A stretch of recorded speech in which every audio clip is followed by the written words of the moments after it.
Memenuhi buayan janji manis Vicky, Desi pun menggambarkan bila hubungannya dengan Vicky sudah terlanjur jauh mendalam, bukan sekedar pacaran biasa. Bahkan Alvaro, salah satu korban penipuan Vicky, mengungkapkan dirinya mengalami kerugian hingga 17 juta. Sebenarnya saya saling bercerita sama Desi, karena kita waktu dulu sama-sama berteman dan sama-sama sering curhat, sama-sama kita dipermainkan sama Vicky barengan dalam waktu yang bersamaan. Jadi kita sering curhat dan kita kaget, wah dia sama Zaskia gitu. Wah jangan-jangan dia sama memperlakukan kita seperti itu. Vicky ngakunya dia seorang ahli bedah, ngakunya dia dokter dari San Francisco. Dia semua artis itu di grup semua. Dia dijanjikan kalaupun mau operasi muka katanya harus lewat Dokter Meda. Ya apa sih namanya, dokter Meda ini dia tinggal sama Vicky katanya kan, sama Vicky. Jadi gini mungkin ternyata itu semua dokter ini bohong. Nggak ada dokter Meda itu dokter bedah, bukan, nggak ada itu. Kalau ngomong dia pintar, bisa dia meyakinkan kita, demi Allah mami aku tuh itu. Nah saya termakannya gara-gara itu, sampai yang tadinya saya berpikir dia cuma main-main, sampai akhirnya wah jangan-jangan bener-bener jodoh gue nih. Mengejutkan memang mendengar penuturan Desi Kitaro yang mengungkap kedekatannya dengan Vicky. Bahkan yang lebih mengejutkan adalah jika Vicky pernah mengaku anak dari seorang menteri dan tengah bersiap untuk mencalonkan diri sebagai anggota dewan. Desi bahkan mengungkapkan selama berhubungan dengan Vicky, tidak sedikit uang yang ia keluarkan demi sang kekasih. Jika akhirnya Desi Kitaro berani menguak aib dirinya lantaran ia pernah dijanjikan untuk dinikahi oleh Vicky.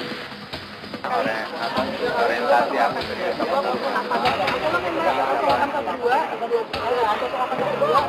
Kalau Vicky sih ngakunya sama Desi dia anak menteri, dia lagi mencalonkan anggota DPR.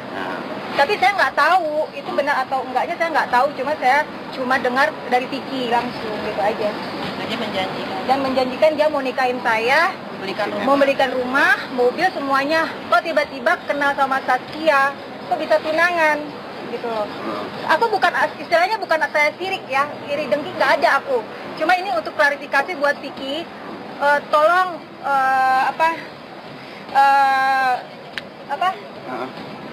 kenapa?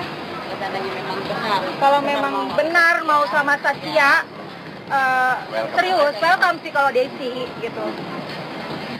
Selain dituding telah melakukan penipuan, ternyata calon suami Zaskia Gotik memiliki nama lain selain Vicky Prasetyo, yakni Hendrianto. Untuk mengungkap siapa sosok Vicky Prasetyo, tim Was-Was pun melakukan penelusuran ke rumah Vicky di kawasan Cikarang, Jawa Barat. Dari pantauan tim Was-Was yang kemarin, rumah Vicky nampak sepi. Para tetangga pun kaget saat melihat sosok Vicky yang muncul di layar kaca tengah melamar Zaskia memakai nama Vicky. Bahkan kepada Zaskia pun, Vicky mengaku bila bekerja sebagai pengusaha di bidang pertambangan. Berbeda lagi kepada Desi, Ade Nurul, Alvaro, pengakuan seorang dokter. Kemudian anak pejabat, dan yang lebih mengejutkan lagi berganti-ganti identitas diri. Lantas apa motivasi Vicky dalam hal ini? Rasanya tidak masuk akal dalam usia 29 tahun mempunyai beda-beda profesi. Dari keterangan para tetangga juga diketahui kalau Vicky ternyata telah beristri dan memiliki 2 anak. Upaya Vicky untuk maju sebagai pemimpin desa itu dibenarkan oleh Lurah Desa Karangasi serta para tetangga Vicky. Betul, pernah mencalonkan di Pilkades 2012 yang lalu. Dan September 2012. Mengenal Hendrianto itu, yang kenal bener sih orang tuanya. Kenal bener tuh teman sepermainan dah kalau kata itu mah ya, teman sepermainan. Yang saya tahu mah yang Hendrik itu orangnya baik kok, iya orangnya baik gitu. Nggak, yang saya tahu gitu, saya gimana ya, cuma itu aja lah gara-gara pencalonan lurah itu, jadinya bulan September itu ya jadi begitu. Waktu pencalonan lurah itu kan dia nggak jadi itu, mungkin kurang suara gitu ya. Kurang suara, kurang apa gitu. Dia nggak jadi aja dah hidup. Dijanjikan 50.000, dikasih uang, terus dibikinin ATM gitu, semacam ATM tuh ya, kartu ATM. Seumpamanya terbukti, ya apa sih tinggal tergantung Neng yang punya peranan. Dari pantauan tim Was-Was di rumah Zaskia di kawasan Karangsetia, Bekasi, mobil Zaskia nampak terparkir di halaman rumahnya. Dari penuturan orang tua serta asisten pribadinya diketahui jika Zaskia memang tengah dirundung pilu. Ya Bapak juga punya penilaian, ya mungkin ya yang lain juga punya penilaian bagaimana. Ya Neng juga tadi kan bisa melihat wajah Neng, ya kan bagaimana sikapnya kan gitu. Mungkin lagi pusing atau bagaimana yang dengar Injil ini kan Neng juga belum jelas kan gitu istilahnya ya, mana benar atau enggaknya kan pusing ya kan. Itu aja. Mungkin ya merasa apa ya, mungkin ya tahu sendiri ya seorang wanita ya kalau dianin, apalagi dia udah tunangan gitu ya. Cuman ya itu kita bersyukur, alhamdulillah kalau emang Allah masih sayang sama Nengnya gitu. Ya kita cuma berdoa ya, semoga ya disadarkan lah gitu ya. Itu aja. Untuk sekarang belum bisa dikonfirmasi. Tak butuh waktu lama bagi Vicky untuk meyakinkan orang tua Zaskia. Hanya melalui 3 kali pertemuan dengan ayah dan ibu Zaskia, langkah Vicky untuk memboyong Zaskia nyaris terwujud. Upaya Vicky untuk melamar Zaskia memang telah didukung oleh kedua orang tuanya.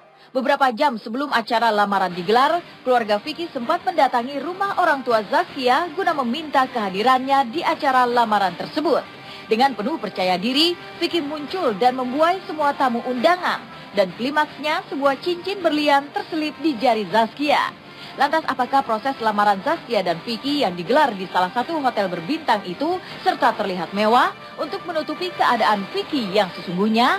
Entahlah, jika akhirnya muncul rumor tentang sosok Vicky, benarkah Zaskia telah salah memilih pasangan hidup laksana membeli kucing dalam karung? Berharap mendapatkan sosok pria mapan, Zaskia malah tertimpa masalah baru. Abang so kaget ya, kaget namanya sebagai orang tua ya, atau kok bisa begini kan gitu ya, ada apa ini kan itu aja. Kalau apa masalahnya kan ada apa ini ya kan gitu, tapi kan belum jelas apa menurut tanda tanya kan ada apa ini.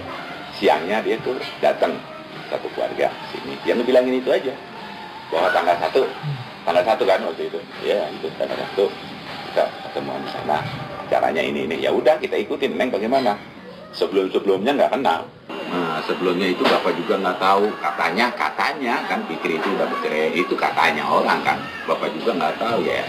Bapak kan masrahin nama Neng, makanya Bapak kalau ditanya masalah ini, Bapak gelap kayaknya. Kisah yang dialami Zaskia Gotik ini bak cerita opera sabur. Bermodalkan rayuan maut yang ditunjang dengan materi berlimpah, mampu meluluh lantahkan hati seorang wanita. Kabarnya Vicky juga pernah menjalin hubungan dengan salah satu personil trio Macan. Lantas akankah Zaskia Gotik membatalkan rencana pernikahannya dengan Vicky? Seumpamanya terbukti, ya apa sih tinggal tergantung Neng yang punya peranan.